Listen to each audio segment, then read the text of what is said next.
सुप्रभात बच्चों। मैं Nekraj Maurya, Chaudhary MRM memorial ETT institute 5 number Nirvana Sutragarh से अपनी जो क्लास है वो है DLED प्रथम वर्ष, विषय हिंदी भाषा शिक्षण और प्रवीणता। अपना जो प्रकरण चल रहा है वो है लिखना सीखना यूनिट 5 से। पिछली कक्षाओं में आपने लिखना सीखना के सैद्धांतिक पक्ष,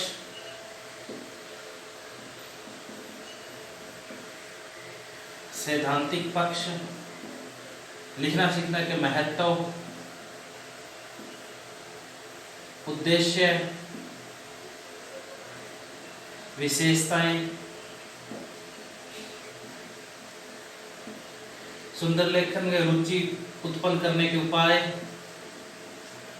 और अवस्थाएं, लेखन की अवस्थाएं। इन टॉपिक्स के बारे में हम चर्चा पिछले 4 कक्षाओं में कर चुके हैं। जो हमारा जो आज का जो टॉपिक रहेगा लिखना सीखना यूनिट 5 से, वो रहेगा लेखन के प्रकार। क्या रहेगा? लेखन के प्रकार।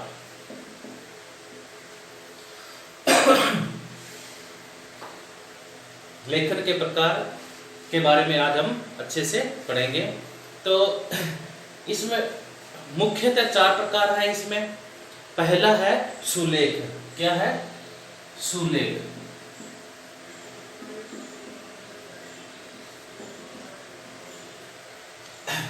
आप लोगों को ये पता ही है, सुलेख का मतलब होता है सुंदर लेख।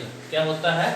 सुंदर लेख, यानी अच्छा लिखना, सुंदर लेख होता है। इसमें क्या है कि सुंदर लेख की जो अभ्यास पुस्तिका होती है बच्चों की, उस अभ्यास पुस्तिका का संधारण कराया जाता है। किससे? अभ्यास पुस्तिका से। अभ्यास पुस्तिका से इसका क्या कहा जाता है? संधारण कराया जाता है। इसमें क्या होता है कि उसमें कुछ जो शब्द होते हैं वो ऊपर होते हैं, या वाक्यांश एक पंक्ति में दिए होते हैं, या कि ऊपर कुछ शब्द होते हैं या कोई वाक्यांश होता है वो एक पंक्ति में दिए हुए होते हैं, या आकृतियां, जिससे कोई शब्द होती है उसकी आकृति होती है वो बिंदुओं में दी हुई होती है, ऐसे। ठीक है। तो इसमें क्या होता है कि भी बालक को उसे पेंसिल से उस बिंदुओं को मिला के लिखता है। जो प्रथम पंक्ति होती है उसके अनुसार लिखने का वो अभ्यास करता है। और लिखने के अभ्यास में क्या होता है, वह बाएं से दाएं, ऊपर से नीचे की ओर लिखता है। क्या है कि इसमें जो ऊपर, मैं आपको समझा देता हूँ, वो ऊपर होता है, इसमें कुछ पंक्तियां, कुछ शब्द होते हैं वो बिंदु की तरह होते हैं, या वाक्यांश होता है पूरा वो बिंदु की तरह होता है अभ्यास पुस्तिका में। ठीक है। तो बच्चों क्या कहा जाता है कि इसके अनुसार आप उसके अंदर लिखिए पेंसिल से। तो इसमें जो अभ्यास पुस्तिका है उसमें जो है बच्चों को, उसमें बाएं से दाएं, ऊपर से नीचे लेखन के बारे में उसमें बताया जाता है। तो ये होता है सुलेख। अब इसमें लिखना कैसे होता है ये मैं बता देता हूँ। जैसे अ है तो 1 2 3 4 5, ये 5 इसमें स्टेप होते हैं। तो पहला यहाँ से यहाँ तक ये एक स्टेप, फिर दूसरा ये, तीसरा ये, चौथा ये और 5वां शिरो रेखा, ये होता है। ठीक है। वैसे ही क है तो पहले सिर ऊपर से नीचे वाली लाइन, 2 नंबर वर्ग, 3 नंबर ये, 4 नंबर ये। ठीक है। वैसे ही ग है 1 2 3 4। ठीक है। वैसे ही मैं है 1 2 3 4 5, ठीक है। ये होता है, वैसे ही स है 1 2 3 4 5। तो इस तरह होता है, सुलेख में बच्चों को सिखाया जाता है कि भी इस तरह लिखना होता है, ठीक है। ये हो गया सुलेख।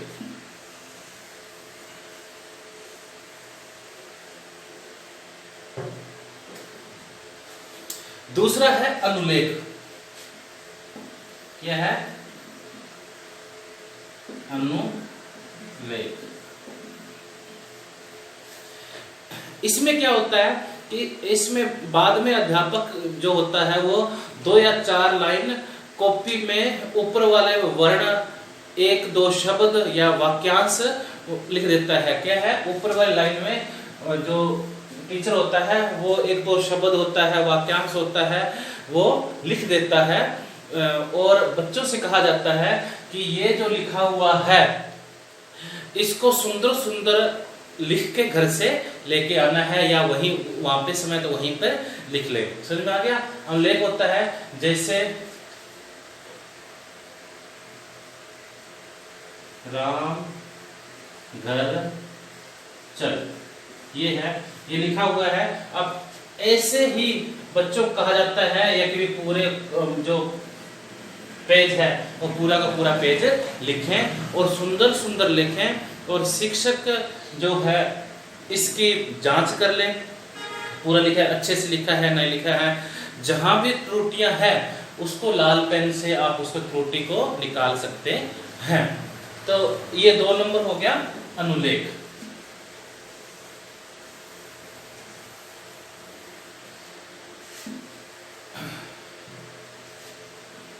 नंबर 3 होता है प्रतिलेख। क्या? प्रतिलेख।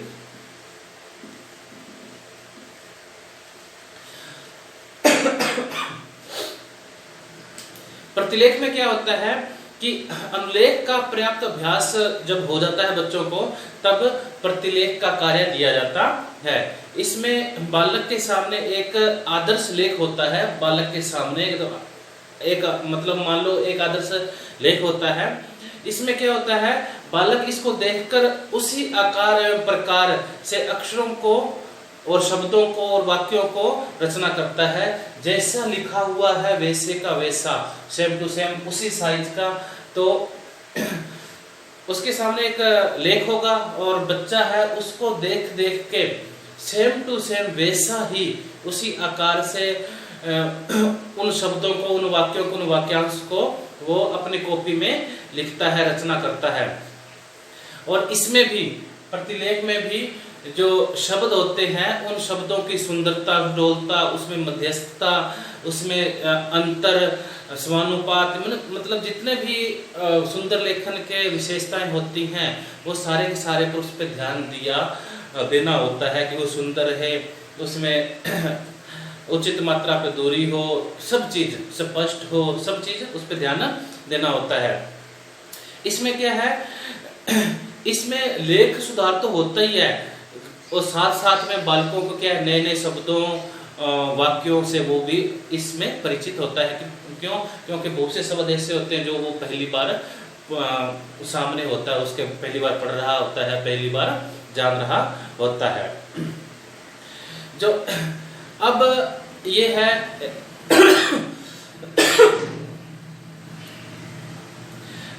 इसका जब पर्याप्त अभ्यास हो जाता है बच्चों को, तब इसके बाद में क्या होता है कि जो उसकी पुस्तक होती है, उसकी पुस्तिका होती है, उस पुस्तिका का एक पेज दिया जाता है उसको प्रतिलेख लिखने के लिए। यानी पहले तो उसके सामने एक आदर्श वाक्य का होता है, वो लिखता है।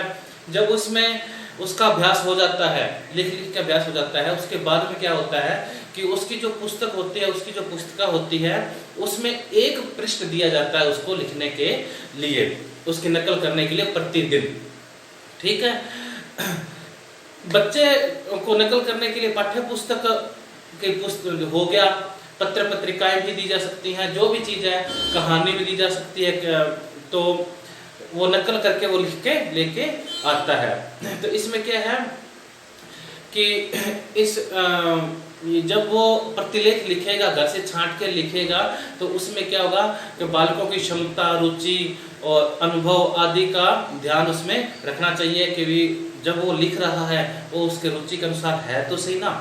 तो इसका और इसमें क्या है कि प्रतिलेख लिख के जब वो लेके आता है घर से, तो उसकी जांच अवश्य अध्यापक के द्वारा करनी चाहिए। और इसमें जो बच्चों की न्यूनतम से न्यूनतम जो अशुद्धियां होती हैं, उन अशुद्धियों का निराकरण भी इसमें करना चाहिए, ताकि आगे से वो ऐसी गलती ना करे। तो ये हो गया प्रतिलेख।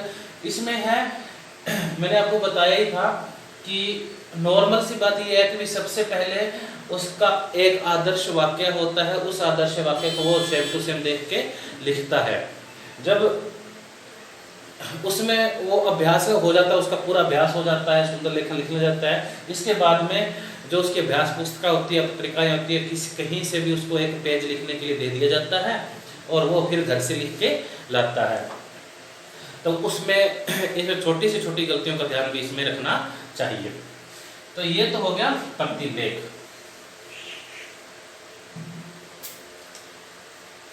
नंबर 4 है श्रुति लेख।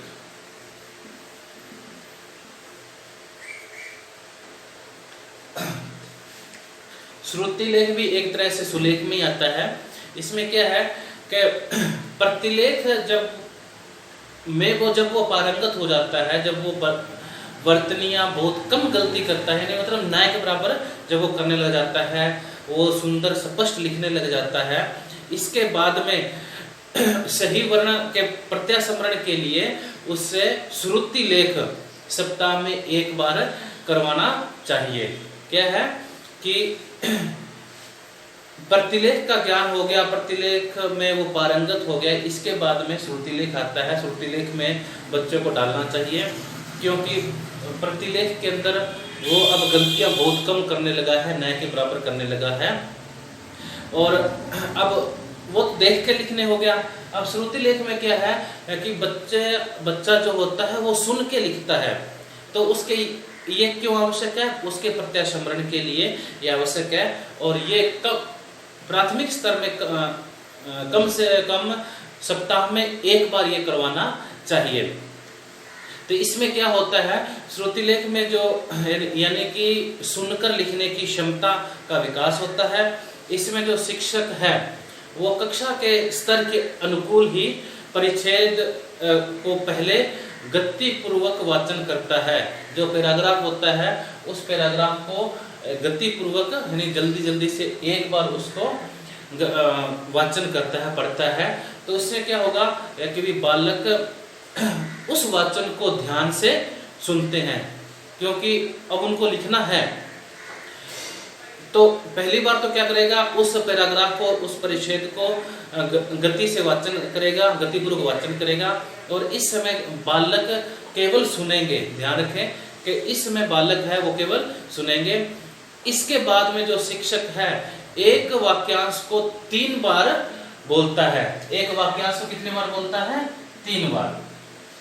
इसमें क्या है, कभी पहली बार जो है वो एक बार बोलेगा अध्यापक, तो बालक है वो लिखेंगे, क्या करेंगे, लिखेंगे, ठीक है।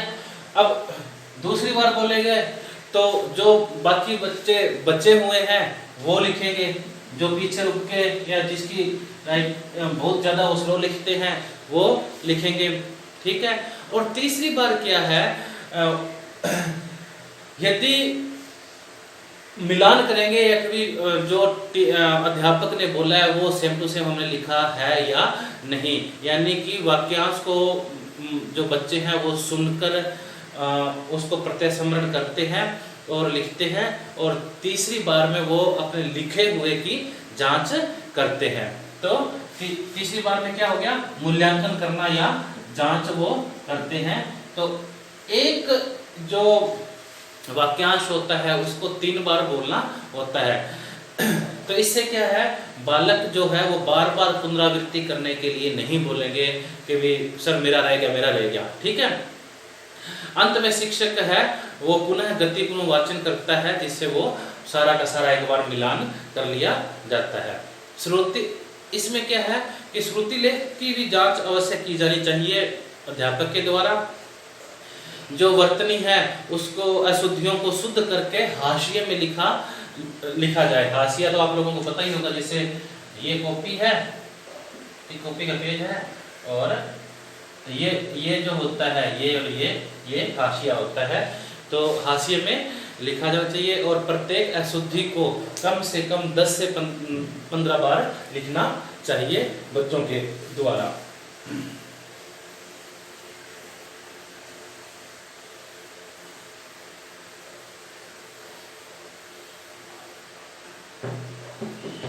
तो बच्चों ये था लिखने सीखने के प्रकार। तो उम्मीद होगी कि आप लोगों को समझ में आया होगा। तो ये है कि भी हमने आज तक लिखने सीखने के अंदर उसके सैद्धांतिक पक्ष, उद्देश्य, महत्व, विशेषताएं, रुचि पैदा करने के लिए उपाय और अवस्थाएं, और अब हो गए प्रकार, इन चीज़ों के बारे में चर्चा कर ली गई है। अब आगे आने वाली क्लास में जो आज जैसे वर्तनीगत अपने किया है, लेखन के प्रकार किया है, लास्ट में था श्रुति लेख। श्रुति लेख में जब वो गलतियां कर रहा है, क्योंकि वो सुन के कर रहा है, लिख रहा है, तो गलतियां हो रही हैं, तो उसके वर्तनीगत अशुद्धता के कारण